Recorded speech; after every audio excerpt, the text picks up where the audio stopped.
सुन्दरं सीतैकदन्तबन्धुरम् गृहीतपाशमङ्कुशं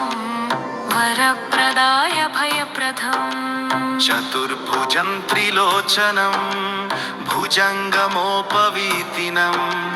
प्रफुल्लवारिजासनं भजामि सिन्धुराननम्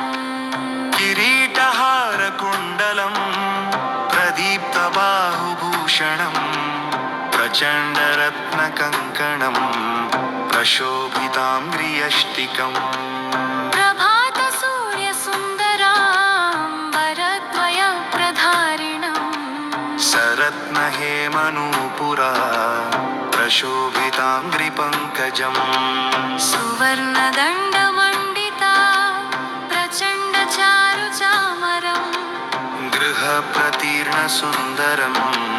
युगक्षणप्रमोदितम् कवीन्द्रचित्तरञ्जकम् महाविपत्तिभञ्जकम् षडक्षरस्वरूपिणं भजेद्गजेन्द्ररूपिणम् विरिञ्चि विष्णुवन्दितं विरूपलोचनस्तुतिम् गिरीशदर्शनेच्छया समर्पितं पराशाय निरन्तरं सुरासुरैः